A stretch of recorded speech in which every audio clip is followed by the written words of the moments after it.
할렐루야. 다시 한번 할렐루야. 네. 이 설교는요, 한국에 있는 우리 성도님들도 다 보고 있습니다. 다 보고 우리가 어떻게 하고 있는가, 가끔씩 여러분들 모습도 한번 좀 찍어갖고 보여줬으면 모두가 공유할 수 있어서 좋을 것 같다는 생각이 듭니다. 어쨌든 우리 한국에 있는 성도님들 평안하시죠? 잘 계시죠? 아이고, 눈에 선합니다. 속히 만날 날이 곧 있을 것입니다. 한 젊은 아버지가 4살 정도 되는 아이를 데리고 예배를 마치고 집으로 돌아가던 길이었습니다. 근데 이 4살짜리 아들 녀석이 대뜸 아버지한테, 아빠, 하나님은 어떤 분이에요? 그렇게 물어보는 거예요. 이 젊은 아버지가 아들에게 하나님을 알게 할 수 있는 정말 좋은 기회다 싶어 갖고 아들을 바라보면서 헛기침을 턱 하면서 말이죠, 목소리를 쭉 깔고서 이렇게 이야기를 합니다. 아들아, 하나님은 말이다, 영원 불변하시단다. 하나님은 절대 돌아가시질 않아. 죽지 않으시지. 그리고 하나님은 보이시지 않는 분이셔. 우리 눈으로는 절대 볼 수가 없다는 얘기지. 또 하나님은 무한하신 분이란다. 그러니까 이게 아이에게 아빠가 설명을 하는데 도대체 아이는 무슨 말을 하는지 모르겠다 싶은 거죠. 아빠는 그래도 계속해서 아이 앞에서 폼을 잡으면서, 그러니까 말이야, 이게 무슨 뜻이냐 하면 사람처럼 하나님이 육신에 한정된 분이 아니시라는 말이지. 그러니까 이 4살짜리가 물끄러니 바라만 보고 있다가 아버지를 향해서 눈을 동그랗게 뜨고서는 다시 이야기를 해요. 그래서 하나님이 어떤 분이냐니까, 그렇게 아빠에게 다시 되물었다는 겁니다. 여러분, 많은 경우 우리는 믿지 아니하는 사람들에게 하나님을 소개합니다. 하나님은 이런 분이라고, 때로는 하나님은 절대 그런 분이 아니시라고 이렇게 설명을 합니다. 그런데 사람들은 우리가 그렇게 설명함에도 불구하고 언제나 하나님이 어떤 분이신지를 알고 싶어 합니다. 사람들에게 보이지 아니하는 하나님을 보여주려면 우리는 예수 그리스도를 전해야 합니다. 하나님의 온전한 성품을 보이신 분이 바로 예수 그리스도이시기 때문입니다. 골로새서 2장 9절의 말씀에 보게 되면 그 안에는 신성의 모든 충만함이 육체로 거한다, 그렇게 말씀하고 있습니다. 또 우리가 잘 아는 요한복음 1장 18절 말씀에도 보게 되면 본래 하나님을 본 사람이 없으되 아버지 하나님 품속에 있는 독생하신 하나님이 나타나셨느니라. 그게 누굽니까? 그게 바로 예수 그리스도 있습니다. 그렇다고 한다면 우리는 이제 하나님을 증거하기 위해서 예수 그리스도를, 예수님을 증거하면 되는 겁니다. 주님이 어떤 분이십니까? 요한복음 15장 13절 말씀에 친구를 위해 자기 목숨을 버리면 이에서 더 큰 사랑이 없다고 말씀하신 주님의 사랑과 섬김을 이야기할 수 있습니다. 요한복음 8장 1절에 죄 가운데 있는 여인을 구하시는 말씀을 보게 되면서 우리는 주님이 온유하시고 긍휼하심이 크신 분이시다라는 것을 알 수 있습니다. 그런 예수님을 세상 사람들에게 알려주시는 것이죠. 사랑이 많으신 분, 정말 긍휼하신 분. 하나님은 예수님과 동일한 성품이시기 때문에 우리는 주님을 이해하는 것으로 하나님을 이해할 수 있고, 주님께 기도하는 것으로 하나님과도 대화할 수 있게 되는 겁니다. 오늘 보이지 않는 하나님의 형상을 완전하게 나타내신 주님을 통해서 하나님 아버지를 알아가는 하루가 되어지기를 주의 이름으로 축원합니다. 우리가 읽은 본문 말씀은 골로새서 1장 15절로 17절 말씀을 읽었는데, 여러분, 골로새서의 총 주제는 예수님이 누구신가라고 하는 것이 골로새서의 총 주제입니다. 예수님이 누구신가에 대해서 명확 정확하게 설명하는 내용이 거기 특별히 1장에 2장에 기록되어져 있습니다. 첫째로 예수님은 우리를 구속해 주시는 분이시다라는 것이죠. 예수님이 우리를 구속해 주신다라고 하는 이 말에는 두 가지 의미가 있습니다. 첫째는 죄의 힘을 깬다라고 하는 그런 의미가 있습니다.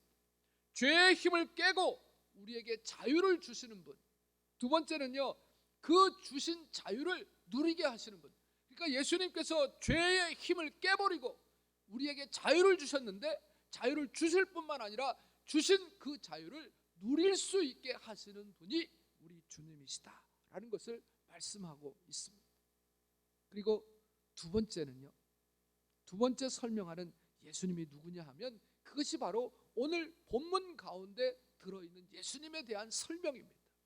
오늘 본문에 보게 되면 예수님을 창조자, 창조주로 설명을 하고 있습니다. 15절서부터 16절 말씀에 보면 그는 보이지 아니하는 하나님의 형상이시요 모든 피조물보다 먼저 나신 자니 만물이 그에게 창조되되 하늘과 땅에서 보이는 것들과 보이지 않는 것들과 혹은 왕권들이나 주관들이나 정사들이나 통치자들이나 권세자들이나 만물이 다 그로 말미암고 그를 위하여 창조되었다. 그렇게 설명을 하고 있습니다. 근데 문제는 여기 16절 내용은 별로 문제가 없는데 15절 말씀에 이런 말씀이 있습니다.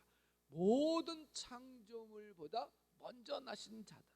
먼저 나신 자니 그랬어요. 이 말씀을 오해해서 많은 이단들이요, 예수님을 첫 번째 피조물이다 이렇게 이야기를 합니다.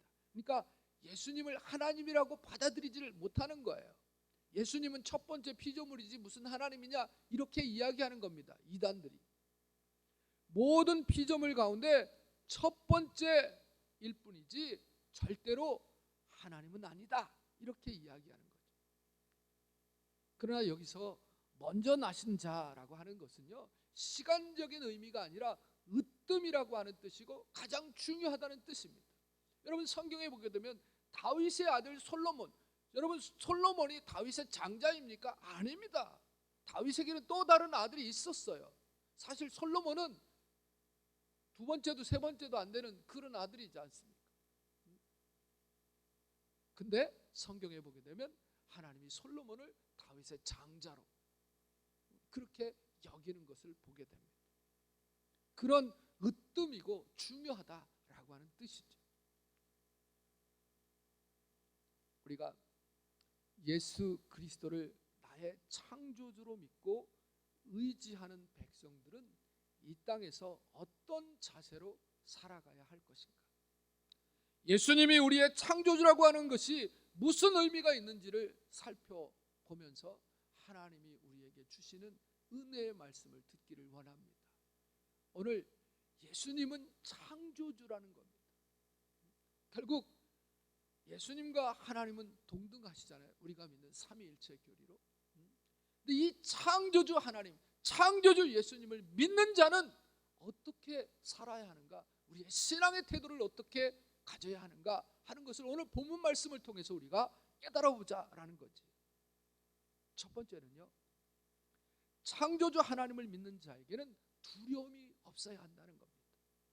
우리로 하여금 모든 두려움에서 이기게 하는 힘이 되는 거야. 창조주 하나님을 믿는 자는 모든 두려움을 이기는 그 힘을 얻게 됩니다. 하나님께서 창조주라고 하는 것을 명확히 믿는 그 믿음은 우리에게 두려움을 빼앗아갑니다. 창세기를 보게 되면 창세기 내용들이 쭉 나오게 되는데 이 창세기 내용은 우리에게 정보를 주기보다는요, 하나님이 어떤 분이신가, 하나님이 누구인가 라고 하는 것을 아는 그 축복을 우리에게 임하게 합니다. 창세기를 읽게 되면 하나님이 누구십니까? 하나님이 창조주 아니십니까? 이 사실이 주는 축복을 우리가 누리게 만드는 거예요. 창세기를 읽게 되면 우리가 믿는 하나님이 창조주 하나님이라는 것을 믿게 되면요, 두려움이 사라집니다.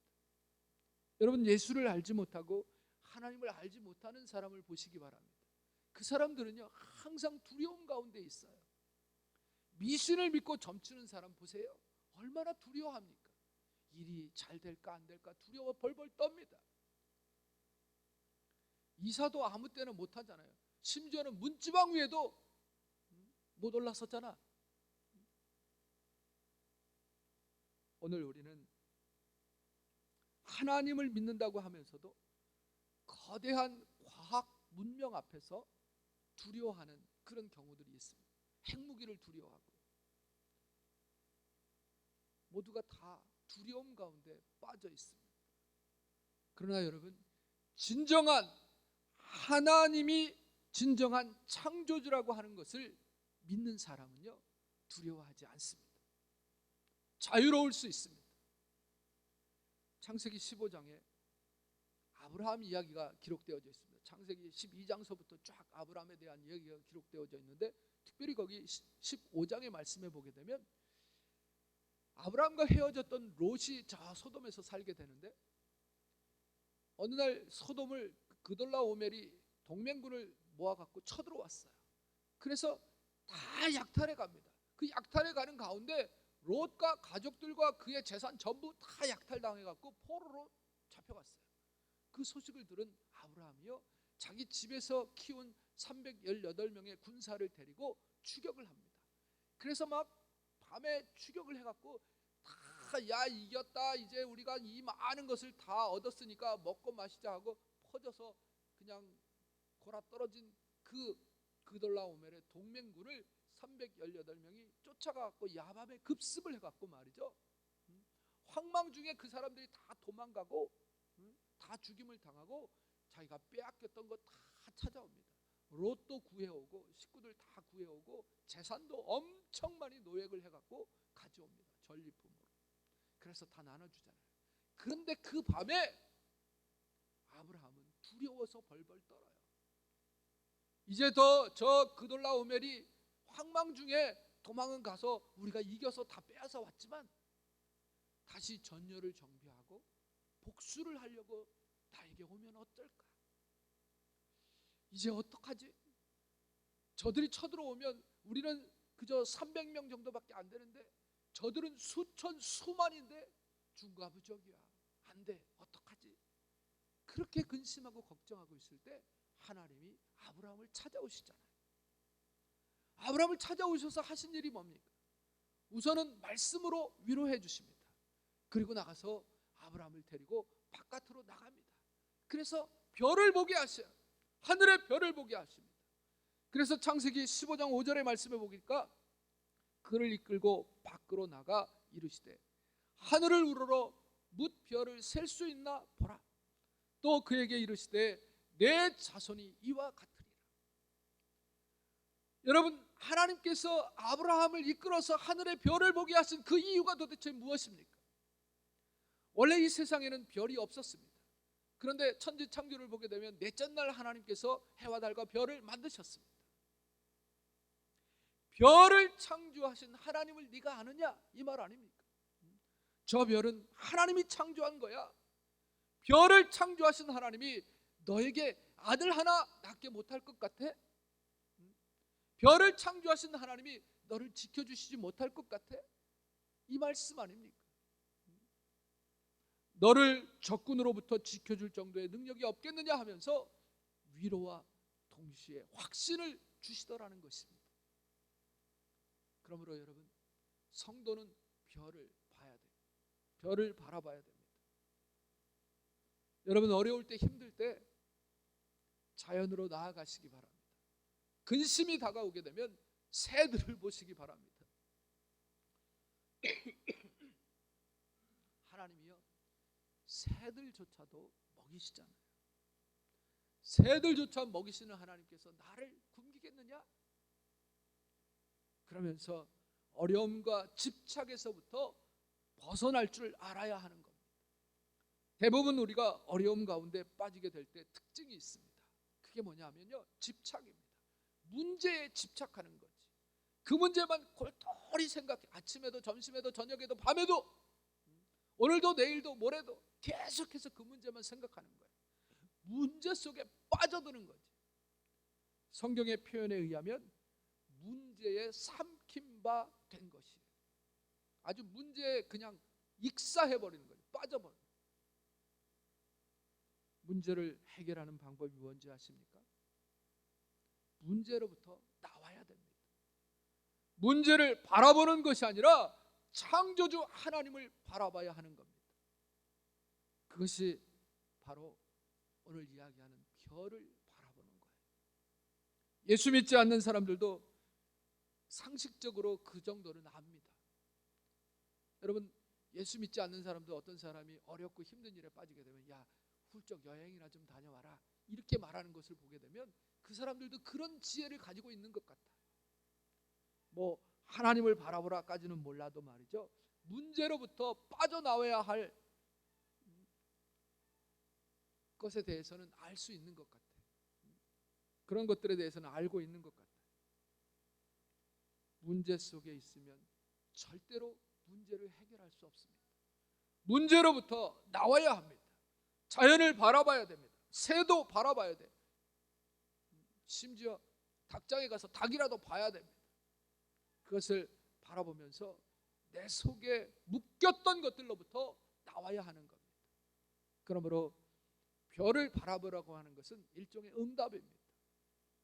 저 별조차도 만드신 전능하신 하나님께서 나의 모든 것을 풀어주시고 해결해 주실 것이다. 창조주 하나님을 믿는 백성들은 두려워하지 않습니다. 그 너머에 있는 하나님의 섭리의 손길을 믿기 때문입니다. 오늘도 예배를 드리는 저와 여러분 가운데 문제가 있다고 생각하는 사람, 여러 가지 어려운 문제를 가지고 있다고 생각하거나 또 그런 문제에 봉착해 있는 사람이 없잖아 있을 것입니다. 생각만 해도 답답하고 눈물이 나고 잠이 오지 않는 문제. 여러분, 문제를 벗어나서 전능하신 하나님을 바라보시기 바랍니다. 모든 것이 다 깨어졌다 할지라도 하나님은 창조의 능력을 갖고 계신 분이십니다. 하나님을 바라보고 의지하면 우리 주님께서 우리의 삶 가운데 역사하십니다. 하나님 앞에서 담대함을 가지고 살아가는 저와 여러분이 되시기를 주의 이름으로 축원합니다. 이제 두 번째, 창조주 하나님을 믿고 사는 사람은 어떤 자세로 살아야 하냐면 자신의 한계를 인정하는 믿음을 가지고 살아야 합니다. 한마디로 겸손하라는 말씀이죠. 창조의 내용을 보게 되면 하나님께서는 하루아침에 모든 것을 동시에 다 지으시지 않으셨습니다.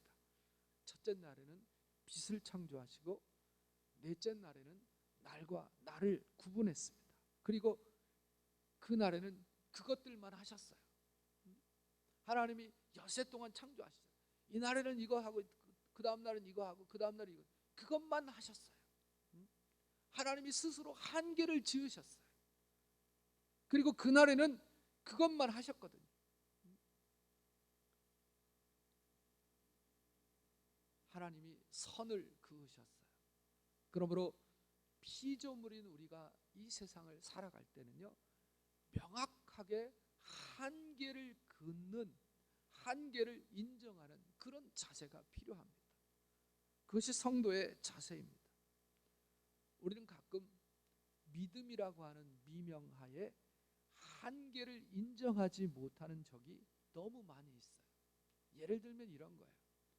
오늘 한국을 가려고 하는데 태풍이 불어온다는 거예요. 비행기가 안 뜰 겁니다. 그죠? 떠서도 안 되고요. 비행기가 안 뜨는 건 상식입니다. 태풍이 올 때는 비행기가 뜰 수 없잖아요. 그걸 받아들여야 됩니다.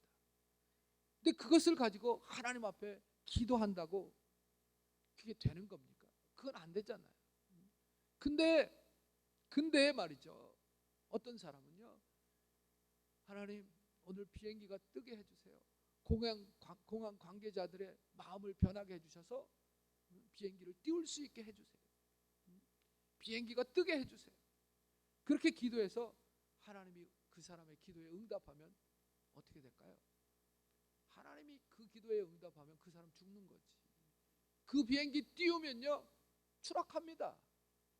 폭풍 속에 뚫고 살아갈 수 있을 것 같아요. 물론 만에 하나 기적이 있을 수는 있겠지. 그러나 기본적으로 통계적으로 죽는 거 아닙니까? 여러분 잊지 마시기 바랍니다. 이 세상을 살다 보면 자기 뜻대로 모든 것이 다 되는 것이 아닙니다. 파도를 타야 돼요.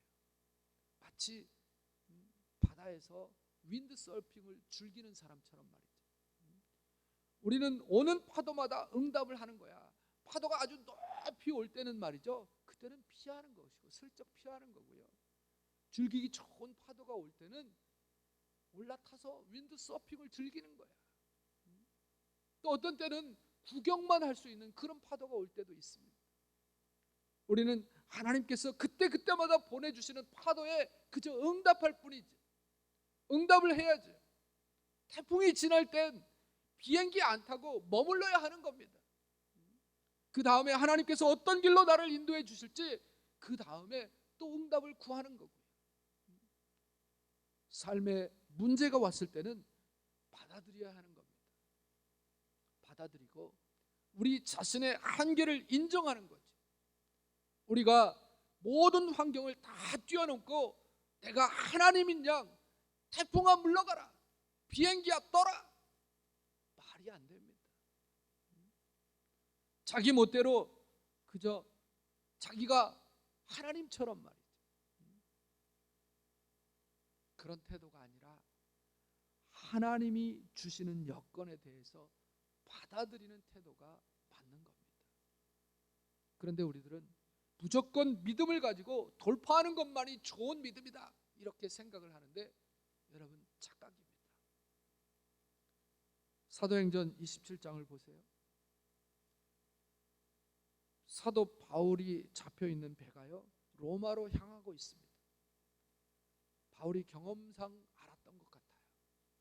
지금은 금식이 끝났는데 이 시기에는 태풍이 몰아칠 때라고, 지금 배를 띄우면 태풍을 만나게 되니까 아슬하고 안 된다고 만류합니다. 그런데 선장과 백부장은 남풍이 이렇게 순하게 보는 것을 보지 못하느냐 이러면서 말이죠, 이렇게 평탄한데 무슨 정신 나간 소리를 하고 있냐 그러면서 배를 띄웠다가 어느 만치 가다가 유로글로라고 하는 강풍을 만나게 돼서 거반 죽다가 삽니다. 여러분, 믿음은 징조, 믿음은 천기를 분별할 수 있는 능력입니다. 지금 시기가 태풍이 불 때이고 광풍이 부는 때라고 하면 피하는 것이 믿음입니다. 바람이 불면 비행기를 안 타는 것이, 안 띄우는 것이 믿음입니다. 예수 믿는 사람들은 한계를 인정하면서 받아들일 그런 필요가 있습니다. 우리의 한계를 인정하고 그 다음에 뛸 줄 아는 것, 그것이 성도의 능력입니다. 하나님 앞에 이런 상황들을 받아들이고 승리하는 믿음의 사람들이 되시기를 주의 이름으로 축원합니다. 한계를 인정해야 됩니다. 그것이 창조를 믿는 하나님의 백성의 모습입니다. 세 번째, 창조주 하나님을 믿는 자는요, 창조주 하나님을 믿는 하나님의 백성의 자세는 어려운 말로 이야기하면 특별한 은총에서 일반적인 은총으로 옮겨가는 신앙이어야 한다라는 겁니다. 조금 쉽게 이야기하면 기적적인 신앙에서 평범한 삶에서도 순종하는 그런 신앙으로 옮겨가는 삶이어야 한다는 거예요. 이 말씀을 좀 잘 이해했으면 좋겠습니다. 간혹 이 말씀이 오해가 되는 경우도 있는데, 제가 기도하지 말라는 얘기 아니고 기적을 믿지 말라는 얘기도 아닙니다. 그러나 오늘 제가 하는 말씀의 그 중심은 우리의 자세가 꼭 기적만을 바라는 것이 아니라 일상의 삶 속에서 하나님께 감사하는 그런 성숙한 신앙의 사람이 되어야 되겠다라는 말씀을 드리려고 하는 겁니다. 초신자에게는 우리 하나님께서 특별히 기적적인 모습을 기적적인 모습, 기적적인 일들을 많이 보여주시죠. 이걸 특별한 은총이라고 제가 규정을 짓고요. 그저 자연 질서를 깨닫는 것처럼 보이는 그런 우리의 눈에 보이고 보통 일들, 이런 것들을 일반적인 은총이다 이렇게 표현을 하면요, 처음에는 하나님께서 그렇게 특별한 것들로 특별한 은총으로 역사하시다가 이제 어느 만큼 신앙이 성숙하게 되면 일반적인 은총으로 우리의 삶 가운데 섭리하시죠. 예를 들면 이런 거예요. 아이들이 수련회 가서 수영을 막 하려고 하는데 구름이 이렇게 막 먹구름이 막 비구름이 막 몰려와요. 그러니까 아이들이 기도합니다. 하나님, 저 먹구름 물러가게 해주세요.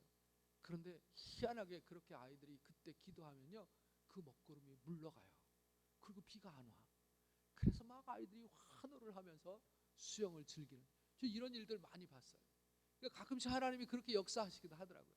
저도 선교사역을 감당하면서 초창기 선교사역 할 땐 진짜 여러분, 성경에 바울이 손만 대면, 베드로가 손만 대면 낫어요. 병든 자가 낫거든요. 제가 초창기에 필리핀에 와서 뭐 말도 어눌하게 뭐 유창하게 영어 설교를 잘할 때도 아니고 따갈로그 설교를 잘할 때도 아니었는데, 그래도 하나님께서 마음 가운데 뜨거운 열정을 주셔갖고 집집마다 가면서 가서 제가 기도해 주겠습니다 하면서 그 가정을 위해서 축복하고, 정말 예수 믿고 복 받으라고 그렇게 이야기하고, 영혼 구원 받으라고 이야기하고, 그렇게 가다 보니까 주변에 막 환자들이 얼마나 많은지 말이죠. 환자가 너무너무 많은 거야. 그리고 이 나라의 종기 환자가 그 당시에는 진짜 30년 전에 얼마나 많았는지 몰라. 종기가 한번 번지면요, 머리끝부터 발끝까지 막 밤송이만하게 막 툭툭 부러진 사람, 불고 나오는 아이들도 있고요. 근데 당최 약을 먹일 생각도 안 하고 약 살 돈도 없고요. 그런 거예요. 그래갖고 제가 한국에 아는 그 의사 선생님들한테 얘기를 해가지고 약을 받았어요. 지금은 그 약도 잘 못 받아. 왜냐하면 의료보험이 되면서 이 규제를 많이 해요. 근데 예전만 해도 개인 병원에서 또 약방에서 약을 마음대로 이렇게 팔 수 있었거든요. 근데 지금은 잘 안 돼.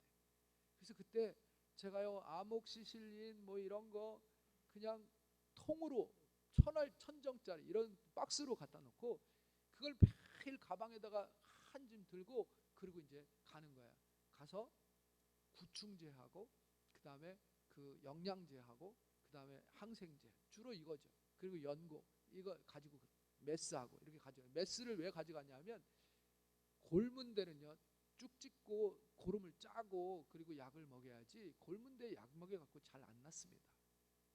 그래서 가가지고요, 그 정말 고름이 막 이렇게 들어있는 거야. 그러면 제가 그 당시에는, 지금은 안경알이 다 작습니다.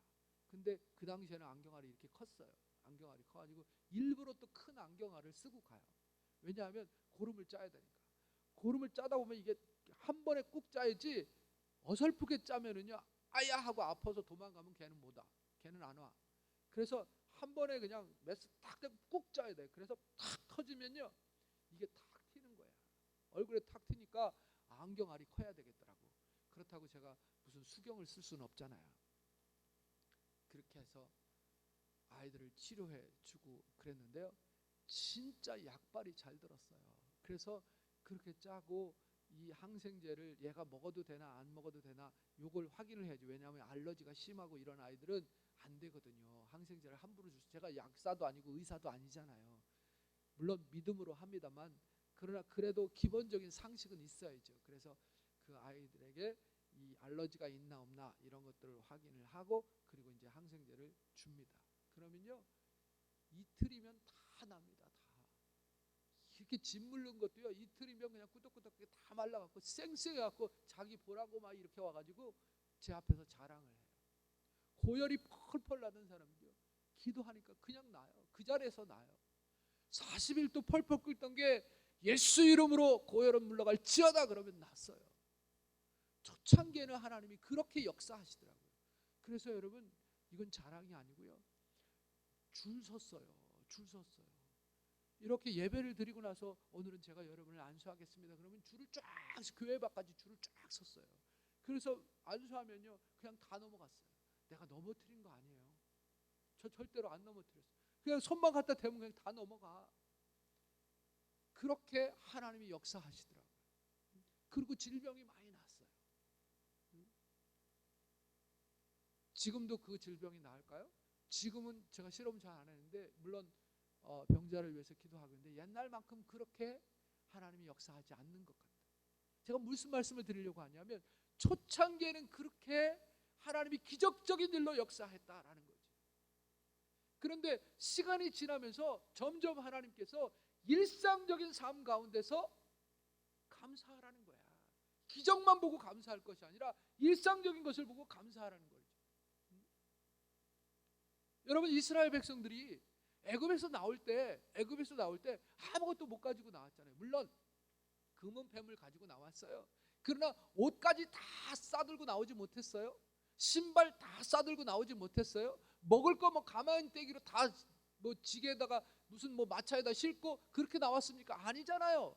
단벌로 신발 하나 신고 그러고 나왔어요. 그러고 나오니까 먹을 게 없잖아요. 그러니까 어떻게 했어요? 하나님이 만나를 주셨잖아요. 매일 아침 하나님이 만나를 주셔서 만나를 먹었다고요.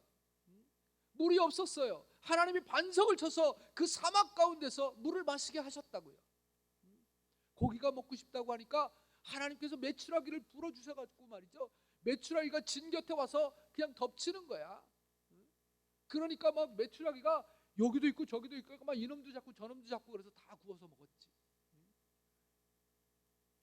지금 메추라기 잡으려고 그래요. 메추라기가 가까이 오기는 하나요? 정신 나간 메추라기는 뭐 사람이 잡으러 가면 나 잡아가시고 올지 모르겠지만 다 날아가고 없죠. 새 한 마리 잡으려고 해봐요. 참새 한 마리 잡으려고 해봐요. 가까이 오는 참새가 어디 있어요? 다 날아가지. 나 잡아봐라 하지요. 그런데 여러분, 그렇게 기적적으로 하나님이 광야에서 이스라엘 백성들을 먹였는데 이스라엘 백성들이 여리고에 들어가고 가나안 땅에 정착하게 되니까 그때는 어떻게 했어요? 그때는 하나님께서 농사를 지어서 먹게 하셨어요. 이제 하늘에서 더 이상 만나를 주세요, 메추라기를 주세요 해도 만나도 내려오지 아니하고 메추라기도 오지 않았어요. 그러나 그들은 열심히 땀 흘리고 농사를 져서 먹었어요. 근데 농사를 지면서 먹으면서 그들이 감사했어야 되는데 감사하지 않았어요. 기적을 주실 때는 감사했는데 기적을 주시지 않냐고 일상생활에서는 전혀 감사하지를 않았다는 거지. 이게 문제예요. 오늘 우리의 삶도 마찬가지입니다. 하나님께서 내게 기적을 주실 때는 우리가 감사하는데 일상생활 속에서는 감사를 하지 않아요. 하나님의 섭리가요, 하나님의 섭리가 기적적인 특별한 것에서부터 일반적인 일상의 삶 속으로 이렇게 옮겨가는 섭리를 하신다는 거예요. 그래서 창조주 하나님을 믿는 그런 성도들은요, 특별한 기적적인 것에서부터 일상적인 것에 감사할 수 있는 자가 돼야 돼요. 이렇게 섭리해 가시는 거야. 근데 이걸 우리가 못 깨달고 이걸 우리가 알지 못하게 되면 우리의 신앙은 거기서 그만 중단되어져 버리는 거예요. 더 이상 크질 못해. 더 이상 성숙되어지질 못해. 한 가지 더 예를 들을까요? 어떤 학생이 말이죠, 대학생이 등록금이 없었어요. 등록금이 없어가지고 기도합니다. 하나님, 제게 등록금을 좀 주세요. 제가 등록금이 없습니다. 저희 부모님들도 뭐 돈이 없는 것 같고요. 공부를 하고 싶은데 하나님, 제게 등록금을 좀 주십시오. 그 기도했더니 하나님이 누구 독지가를 통하여서 장학금을 줬어요. 그래서 그 장학금을 받아갖고 이 친구가 학교를 공부를 하고 졸업을 했어요. 그때 하나님께 엄청 감사를 많이 했죠. 근데 이 친구가 졸업을 해갖고 이제 직장에 들어갔어요. 그래서 돈을 벌었어요. 돈을 벌었어요. 그러고 나니까 이 친구가 생각하기를 그때 하나님이 나에게 장학금을 준 것은 정말 하나님이 주신 돈이고 이 돈은 뭐예요? 이건 내가 번 돈이라는 거야. 사실 하나님이 돈을 벌게 해주셔서 내가 번 돈 아니야. 그러니까 그 돈도 하나님이 주신 돈이고 이 돈도 사실은 하나님이 주신 돈 아닙니까? 이렇게 생각을 해야 되는데 우리의 생각이 그렇지 않다라니까요. 여기에 오늘 우리의 문제가 있습니다. 여러분, 하나님께서 그렇게 우리를 시험하시는 거죠. 이 시험에 합격하는 사람은 정말 그 신앙이 쑥쑥 자라게 되는 겁니다. 우리가 가난했을 때는 정말 믿음이 있어요. 가난할 때는 특별한 은총이 많을 때입니다. 매 순간 주님 앞에 기도함으로 우리 주님께서 채워주시는 것을 우리가 느끼죠. 이제 하나님께서 채워주심으로 우리가 부유해졌어요. 그 부유해졌으니까 이제는 그렇게 간절히 기도할 필요가 없지요. 그죠? 옛날에는 그렇게도 간절했던 기도 제목들이 이제 돈이 생겼어. 내 통장에 돈이 많아. 그러니까 뽐내는 거야. 이제 내가 돈이 얼마나 많은데, 내가 능력이 얼마나 많은데, 이러면서 말이죠. 특별한 은총이 있을 때 하나님 앞에 감사하던 사람이요, 이제 일반적인 은총으로 변화되었을 때 그 하나님의 은혜를 잊어버리는 거죠. 여러분, 저와 여러분도 그럴 수 있습니다. 직장을 얻고 하나님을 잊어버릴 수 있습니다. 대학을 붙고 나서 하나님을 잊어버릴 수 있습니다. 사업 놓고 하나님께 기도하고 번창하니까 하나님 잊어버릴 수 있습니다. 결혼 문제 놓고 기도하다가 결혼하고 나서 하나님 잊어버립니다. 이것이 창조주 하나님을 잃어버린 백성들의 불행입니다. 우리는 그렇게 살지 말아야 합니다. 우리가 하나님 앞에서 가져야 할 것은 특별한 은총 때문이 아니라 일반적인 은총의 때에도 항상 하나님을 기억하고 주님께 나아가는 모습이어야 합니다. 그것이 우리를 살리는 길입니다. 주님의 은혜 가운데 하나님을 의지하면서 하나님의 은혜에 감사드리면서 다른 것은 몰라도 감사만은 우리의 삶 가운데 넘쳐나야 돼요. 여러분, 항상 감사하십시오. 큰 일에만 감사하는 것이 아니라 시답지 않은 일에도 늘 감사하며 사시기 바랍니다. 이제 결론입니다. 창조주 하나님을 믿는다는 것, 창조주 하나님을 믿는다는 의미가 도대체 뭐냐? 첫째는 어떤 상황에도 두려워해서는 안 된다는 거죠. 별을 보십시오. 별을 보고 문제에서 빠져나오십시오. 별을 만드신 하나님이 우리의 문제를 해결 못하시겠습니까? 두려움은요, 어떤 의미에서 불신앙입니다. 다시금 주님을 의지하면서 내 삶의 문제를 내어놓고 전능하신 하나님의 능력으로 말미암아 두려움이 내 속에서 빠져나가고 담대한 속에서 변화되는 그런 하나님의 사람이, 하나님의 백성이 되어야 할 것입니다. 두 번째는 자기 자신의 한계를 인정해야 합니다. 내가 모든 것을 다 하는 것이 아닙니다. 내가 단독자가 되어서, 내가 하나님이 되어서 명령을 내리는 것, 그건 믿음이 아닙니다. 하나님이 보내주시는 파도를 받아들여야 하는 거예요. 문제를 받아들여야 됩니다. 태풍을 받아들여야 합니다. 못 가게 하는 상황이 있으면 못 가게 하는 그 상황을 받아들이는 것입니다. 그리고 그 상황 속에서, 그 한계 속에서 주님이 주시는 실패와 실수와 좌절 속에서, 어려움 속에서 배워나가는 거죠. 그래서 우리의 한계를 인정하면서 동시에 겸손한 전문가가 되어지는 거예요. 그리고 마지막 세 번째, 특별한 은총이 아닌 일반적인 은총 속에서도, 기적적인 은총이 아닌 그저 일상의 삶 속에서도 하나님께 대한 감사를 잃지 않고 하나님을 의식하는 그런 삶을 살아야 합니다. 하나님 앞에 이런 창조의 하나님을 믿고 우리 삶에 하나님의 흘러넘치는 은총이 부어지는 그런 믿음의 사람들이 다 되시기를 주의 이름으로 축원합니다. 기도합니다. 하나님, 감사합니다. 오늘 주신 하나님의 말씀 저희들이 가슴에 잘 새기게 하여 주시옵시고, 창조주 하나님을 믿는 사람의 모습이 이런 사람이어야 된다라는 것을 기억하고 새기며 삶 속에 적용해서 승리하는 저희들이 되게 하여 주옵소서. 예수님의 이름으로 기도 올리옵나이다.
지금은 우리 주 예수 그리스도의 은혜와 우리 하나님 아버지의 무한하신 사랑하심과 성령님의 감화, 감동, 위로, 교통, 축복하심이 오늘 하나님 앞에 나와 말씀 듣고 돌아가는 성도들 머리머리 위에와 저들의 삶과 가정과 이 나라와 이 민족, 내 사랑하는 조국 위에, 세계 선교 위에 영원토록 함께 계실지어다. 아멘.